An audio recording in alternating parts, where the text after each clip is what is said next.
Hi guys, today we're going to be focusing on boxwoods. We're going to be trimming them up and treating them for pests, specifically boxwood leaf miners. Now this is going to have to be a two-part project and I'll explain why in a minute, but for those of you that have been watching our videos for a while, if you remember early this spring, I came out here one day and I noticed a lot of foliar damage on a lot of our boxwoods. So I cut them back really hard and I treated them with some dormant horticultural oil and some neem oil. And while that did help, it didn't eliminate the problem altogether. So I decided later this summer that I would attempt to go after the boxwood leaf miners before they attack again. And they usually come in around late winter, early spring, but the temperatures are so cold that a lot of the horticultural oils and the neem oils, I don't think they're as effective as they are in late spring or early summer, at least in my experience. So I decided that I was going to treat them systemically with a soil drench. So that's what we're going to do tomorrow. And the reason that we have to do it tomorrow is because we're kind of sort of in a drought right now.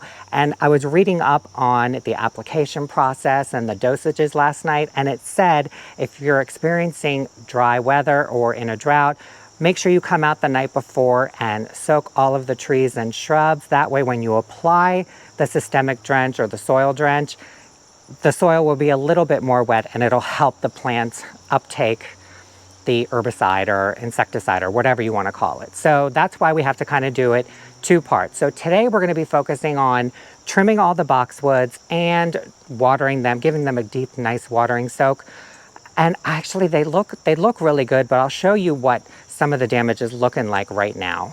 The boxwood hedge along the house sustained the most damage. Now these are green velvet boxwoods. They grow anywhere from 2 to 3 feet tall and wide, but the leaf miners like to burrow in between the leaves, and when their larvae hatch, they start to eat the leaves from the inside out. And you can see just exactly what all the damage looks like. There's a lot of discoloration. They start sucking the sap out of it, and next thing you know, everything kind of dries out, and you end up with just sticks and stems. So we did come in here and treat them this spring, and while it did stop all of the immediate activity, I definitely want to get ahead of the game next year. I don't know if I mentioned it or not, but in my gardens, it seems like the boxwood leaf miners start to appear late winter, early spring. So I figure if I get a jump start on it now and do a soil drench in the fall, it'll give the plants enough time to soak everything up before the ground freezes. And then that way, next spring, if the boxwood leaf miners appear, the treatment will already be in the foliage of the boxwoods. And so when they attack it, they will ingest it and die. And hopefully that will eliminate any further damage like we saw earlier this spring. Now the boxwoods around the patio, they sustained a little bit of damage, but not as bad as the ones along the house. Now this boxwood in particular is definitely struggling, and I'm not sure what's going on. So I was thinking about replacing it, but I am going to leave it in for now. And because we're going to be treating all of the boxwoods, I'll keep an eye on it and see how it does. If not, I'll pop it out and replace it with, I've got one right over here on our little landing pad, and I'm not too worried because I am going to be treating those boxwoods as well. The only boxwoods that didn't show any damage whatsoever was our Green Mountain boxwood hedge along the fence. These boxwoods were not affected whatsoever. They are looking beautiful. They've still got that lush green, which they've held all season long, and they've got some new growth here. So while these didn't get affected, I am going to be treating them as well, and I'm going to be coming in and just kind of topping them off a little bit and just, you know, kind of get rid of a lot of these little pointy tips. Just kind of give them a nice shape up. So today we're focusing on trimming the boxwoods and giving them a nice deep soak in preparation for tomorrow's soil drench.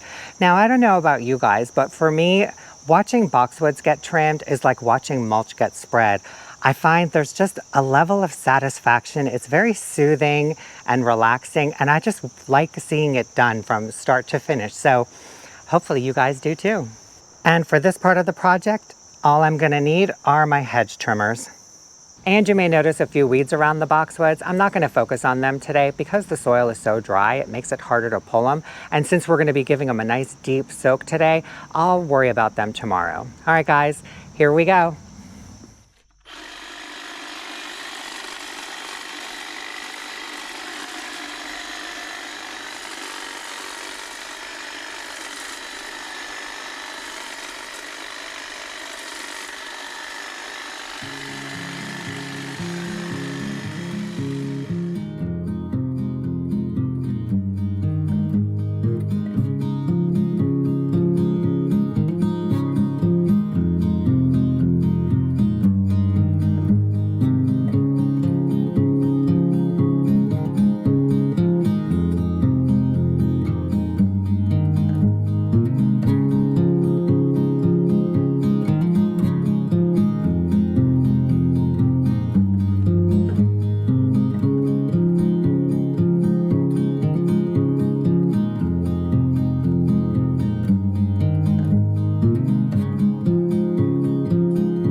All right, guys, we are halfway done with our boxwood trimming project. I've got the entire backyard trimmed and watered in. So I just wanted to stop real quick and give you guys a quick update, show you how they all look before we make our way to the front yard and do the exact same thing.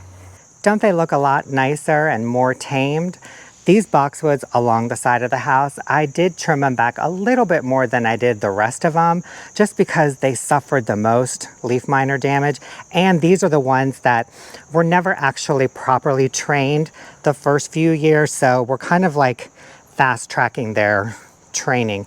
And you will notice I did come in behind and shear the backs of them and the front, but I also went in and I took the hedge trimmers right in between and trimmed up the sides. Now I know you guys might be thinking, well, why would you do that if you're trying to get them to touch and create a hedge? Well, by trimming them, it creates more lateral branches, so they'll leaf out more and they will actually grow together a little bit fuller and faster. So, you know, just trimming them all the way around overall just promotes a nicer, stronger network of branching. But I think they look really good. This one still has a little catching up to do than the rest of them. But I just went in and just kind of topped them a little bit and just sheared them off a little. We didn't go like my initial pruning. I think I took them down like 6-8 inches. But these are looking really nice. And then right over here we have our patio boxwoods. Basically the same thing. Came in and just kind of topped them off in the top, the sides, and in between, and got them all watered in. I'm gonna walk right through. And this is the other side of the patio boxwoods. They look really nice, except for this squirrely yellow one. And this is the other side of the patio. And then lastly, we have our Green Mountain boxwoods, and basically I just did the same thing. Just topped them and sheared the sides and the backs. And I got them all watered in. I gave them all a nice deep soak, especially the ones by the house. They seem to be the driest. The ones by the patio and the Green Mountains over here towards the back of the fence, they seem to get a lot more water flow just because of the slope of the yard. So it's not really surprising to me that the boxwoods around the side of the house are the driest, but everything has been watered in, and honestly I think that took longer than trimming them. So now we are going to continue on with the front boxwood hedge, and fortunately there aren't as many boxwoods up there. So all right guys, here we go again.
The front yard is done. Boxwoods are trimmed and watered in. And they pretty much look exactly like the ones I showed you in the backyard.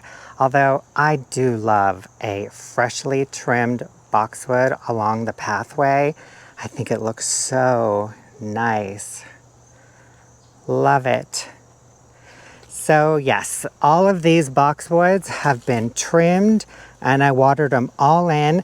I wasn't too concerned about matching the height from the boxwoods up here to the ones down here and then right around the curve here, because when we initially planted this hedge, if some of you guys remember, a lot of these were 3-gallon containers and then we had to switch to 2 gallons and then eventually down to 1 gallon because I couldn't get my hands on any more 3 gallons. So I've just been kind of nipping the tops and the sides of the smaller ones, just again to kind of encourage growth and stimulate some more networking of branches. But yeah, I think they look really good. They're all watered in, and you can see I didn't worry too much about scraping all of the trimmings. I blew them all out into the lawn because we're gonna mow this up anyways in like a day or two.